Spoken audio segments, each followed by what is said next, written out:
Obrigado, Sr. Presidente em exercício.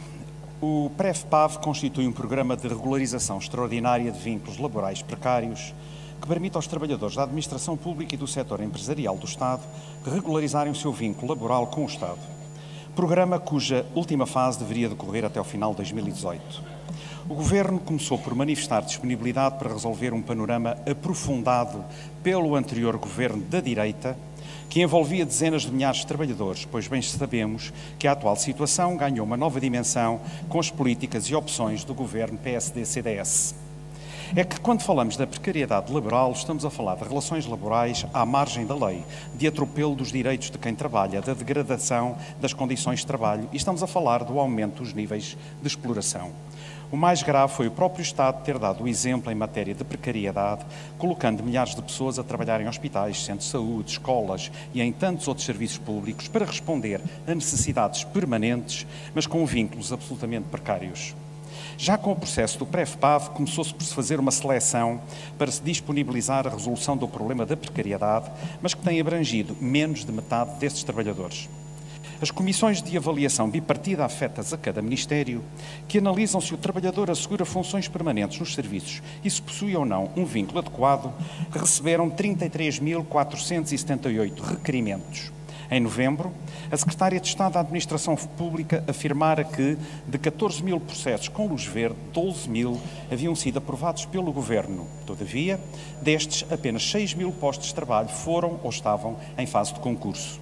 Também no relatório que acompanha o Orçamento de Estado para 2019, o Governo confirmaria que o PREF-PAV estava atrasado e que a sua conclusão apenas seria prevista para 2019. Ora, o combate à precariedade laboral foi assumido como uma das prioridades deste Governo. E bem, porque de facto, de há uns anos para cá, a precariedade vinha tomando conta da realidade laboral do nosso país, tanto no setor privado como no público, onde o próprio Estado se prestava a dar o mau exemplo. Na verdade, através dos mais variados formatos, como contratos a prazo, contratos de trabalho temporário, falsos recibos verdes, bolsas ou contratos de emprego e inserção, assistimos durante anos a uma tentativa de tornar a precariedade como regra nas relações laborais. Situação que havia ganho uma nova dimensão com as políticas e opções do anterior Governo PSD-CDS que, às claras e sem qualquer pudor, impôs o seu propósito de substituir trabalhadores com direitos por trabalhadores sem ou quase nenhum direitos. Tratavam-se, em suma, de políticas que procuravam generalizar a precariedade em todos os setores, não apenas da administração pública, como também nas empresas do setor empresarial do Estado. Para inverter esta situação, foi necessário um combate sério contra as consequências gravosas de insegurança que a precariedade vinha representando no nosso país.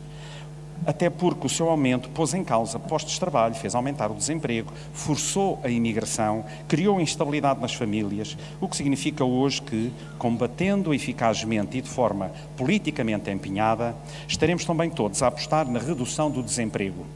Como sabemos, os trabalhadores precários apresentam salários mais baixos do que os restantes, porque, de facto, o trabalho precário representa sempre um fator de discriminação que condena o trabalhador a uma completa desproteção e a uma incerteza psicologicamente atroz. Dito de outra forma, a precariedade é socialmente injusta e degradante, afetando os níveis da economia portuguesa, tanto na sua produtividade como na sustentabilidade do desenvolvimento do país. Por isso, os verdes reafirmam que ainda bem que se colocou em marcha o denominado PREF-PAV. No entanto, apenas chegados a esta altura, finais de 2018, quando o programa deveria estar na sua fase final, é com preocupação que nos deparamos com atrasos na sua execução, sendo então tempo de se fazer a sua devida avaliação e ponto de situação sobre o seu andamento. Hoje, e na perspectiva dos verdes, o cenário não é francamente animador. E porquê? Porque todos os dias somos confrontados com informações e sucessivas denúncias de trabalhadores precários que nos dão conta da persistência do problema e de atrasos na execução do programa, nomeadamente de atrasos na abertura de concursos, da consolidação dos mapas de pessoal e da conclusão dos respectivos processos de contratação.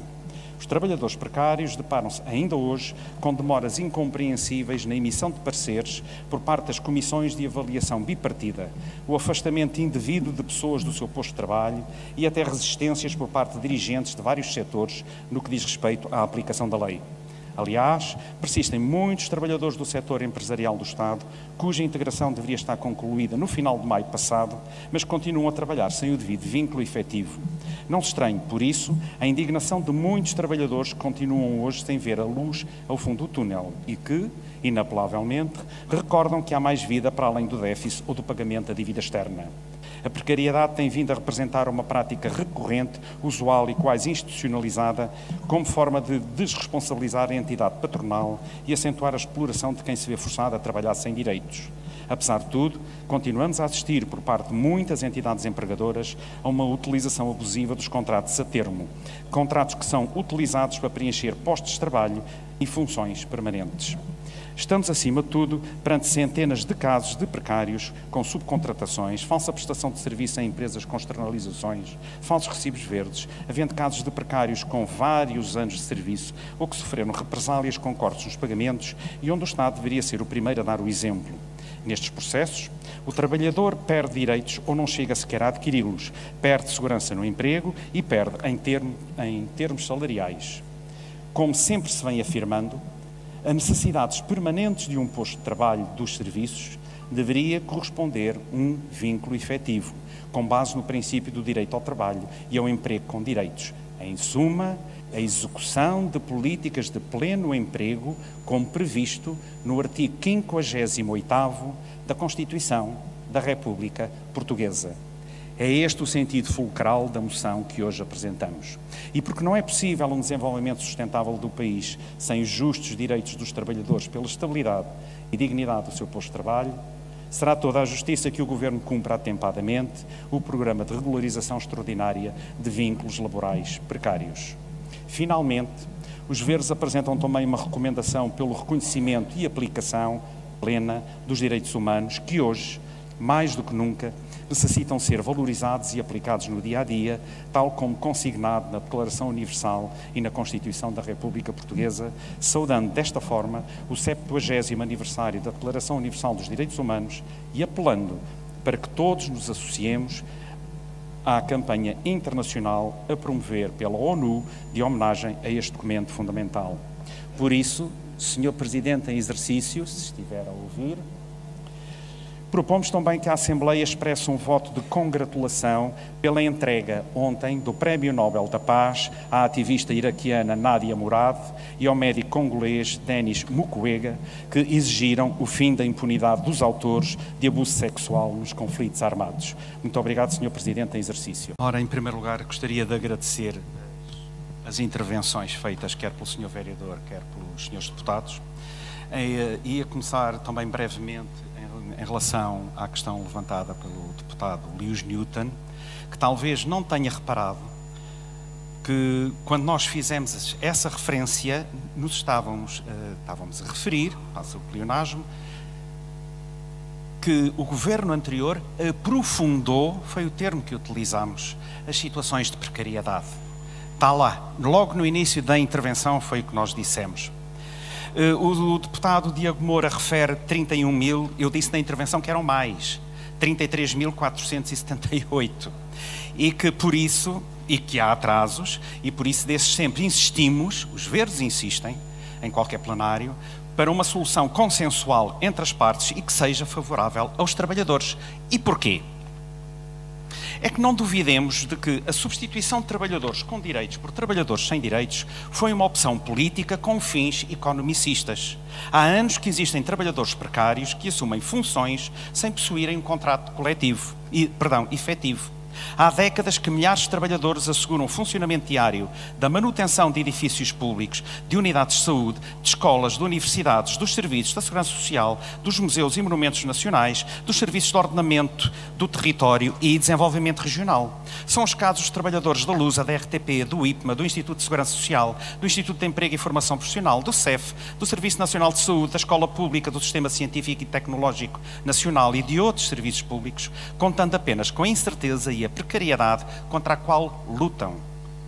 Situações em que os seus lugares de desempenho correspondem a necessidades permanentes dos serviços e que requerem um vínculo efetivo.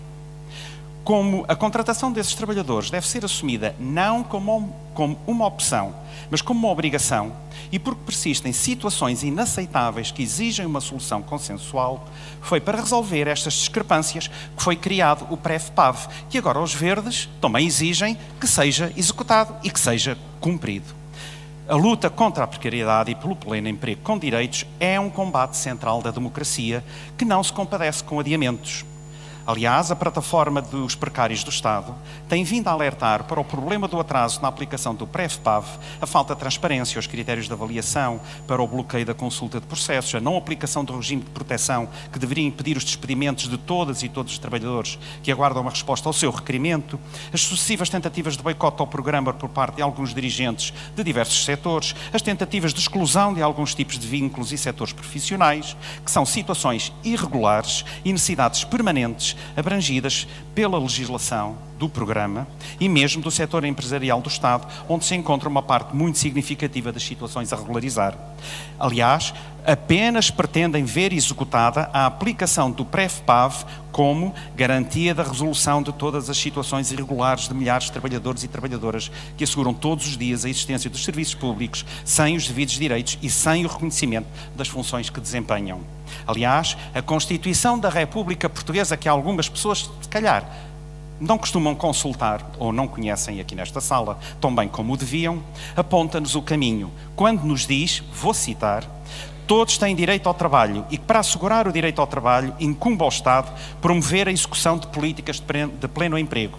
Mais postula que incumbe ao Estado assegurar as condições de trabalho, retribuição e repouso a que os trabalhadores têm direito em condições socialmente dignificantes, de forma a facultar a realização pessoal e a permitir a conciliação da atividade profissional com a vida familiar.